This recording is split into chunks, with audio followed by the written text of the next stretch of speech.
Okay, let's begin.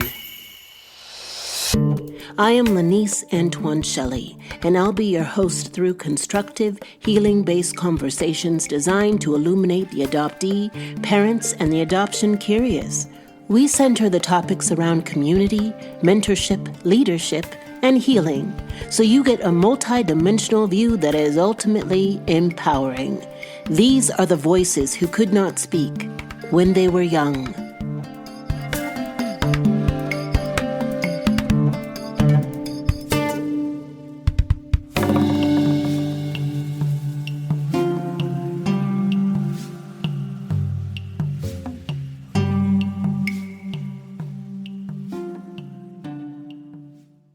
Hey y'all, if you've seen me on Instagram, I'm in my summer glow phase and I am unapologetic about it.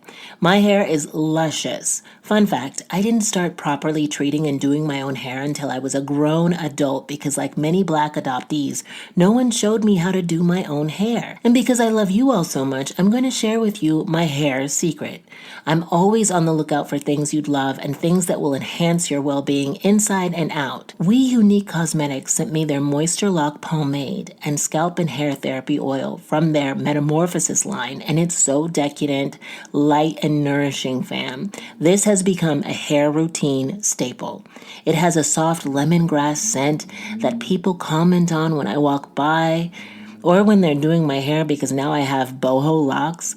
They also sent me a 15% discount link for you to try their products and hair tutorial service. And Unique Cosmetics is Black owned and operated by a mother and daughter duo dedicated to helping the adoptee community. Check out the link in the show notes. And this is for all ages, fam. So tell your friends. So come on, embark on a hair-loving journey with We Unique World. From interactive workshops to premium products, they're all about empowering you to embrace your unique hair journey. Because remember, all hair is good hair, especially when it's healthy. Hello, everyone. Hello. How was your week? How is your heart? I just got in from beach basking. I even took a little nap in the rare 90-degree weather here in Chicago. It was glorious. No matter how busy I am, I make time for lunch with people who spark joy for me, yoga, or going to the beach to do emails. One of my favorite things to do is respond to emails sitting on the beach. Lake Michigan is gorgeous this time of year. Well, it's gorgeous all year long, but I love it when it's hot. I have determined that it's the only way that I'm not going to burn out with everything that I have on my plate. If I allow room for things that excite or replenish me, right? So today is another solo episode. I'll be doing these throughout the season. I just wanted to check in with you because I know that in a previous episode I said that there was a death in my family. Well, at the time, I was still processing it and really couldn't put into words how I felt. Though I'm still processing it, I want to share with you the quality of my heart right now. Since we're working through this together, I wanted to share this pivotal moment with you. About a month ago, my biological grandmother passed away. She was 89, which is unheard of in Haiti, so I know I come from some strong, resilient genes. She had 10 kids, one of whom is Dr. Juliana Olsen-Deans, who is just a few years older than me, and was adopted into a family in Colorado. You've heard from Juliana before, but she will be coming back next week to talk about some steps to processing when a biological family member dies. When I found out, my mother called me up and she told me. I think Juliana called her, and she then called me.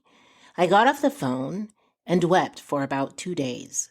I continued to weep in between meetings, on my bike, in yoga, in the bath at the end of the day. As the thoughts flooded my consciousness in the mornings, I was drenched in sorrow. My grandmother, known as Madame Serre, was the only person I remembered from my time in Haiti, which was up until age 4. And she was the only biological family member in Haiti who never asked anything of me. I know you adoptees can relate to this. The idea of indebtedness, both to your adoptive family and to your biological family. The saviorism aspect of adoption is so burdensome and powerful. When I met her, my grandmother, at age 13, and then at 26, she would just happily take my arm and pray over me, passionately. I come from a sermonizing family, which is hilarious because I have a tendency to preach about things I'm passionate about. So that's definitely nature peeking through. I connected with Juliana a few times that week and we mourned together.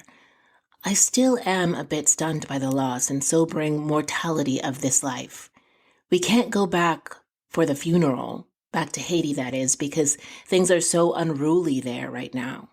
But I gave myself space to be sad and also to hold that sadness with people I felt safest with. Sometimes it feels uncomfortable or unnatural to mourn your bio fam with your adoptive family. And I'm here to tell you that is natural and that feeling is okay. Take your space and time. It's part of setting those wondrous boundaries and reclaiming the emotional landscape of your life. Grief is fascinating because it's non-linear, and sometimes we have no idea why certain things hit harder than others. I think now I can discern why I still grieve for my grandmother. I found out her real name, Angelia, when she died. I grieve the prayers that I know she sent me daily. I grieve not being able to make her life easier as I know that she had hardships that I cannot fathom. I grieve the face that I knew the most, trusted wholly, and the love I believed in that is now gone. A guest on Oprah's Super Soul Sunday said, "You can tell a lot about a person by how they treat their grief. They either transmit it or transmute it." I am trying to transmute this aching hole in my chest. That's not to pressure you to do the same, before your time, that is. But it is imperative to know when you are transmitting your grief and sorrow onto others. Are you lashing out and projecting?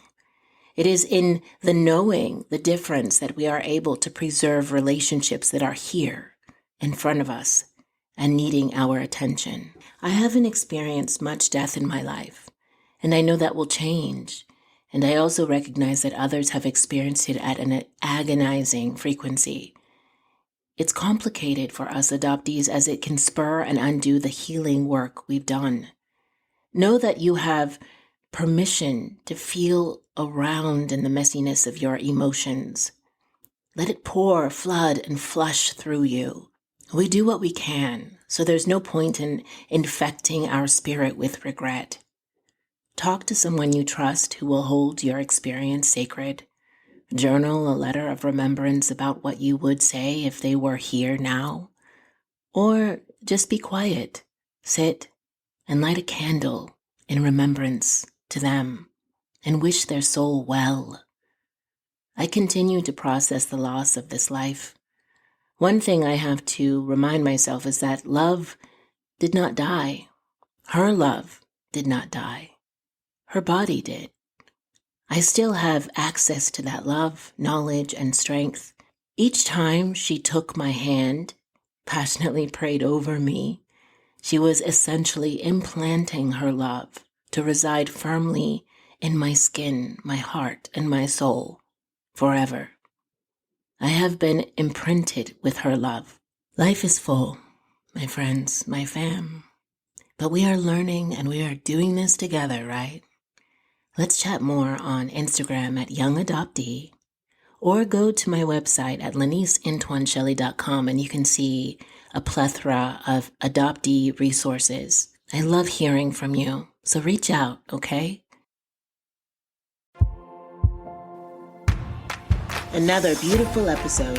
Thank you so much for listening, and thank you to my guest today. If you liked this episode, the best way to support me and this work is to write an iTunes review, a 5-star review. This helps us reach the top of searches and helps more people to find us. And if you personally want to connect, please reach out on Instagram or Facebook. And I have some great resource material on my website at laniceantoineshelley.com. So go on over there too. Until next we meet, go gently and have courage, my love.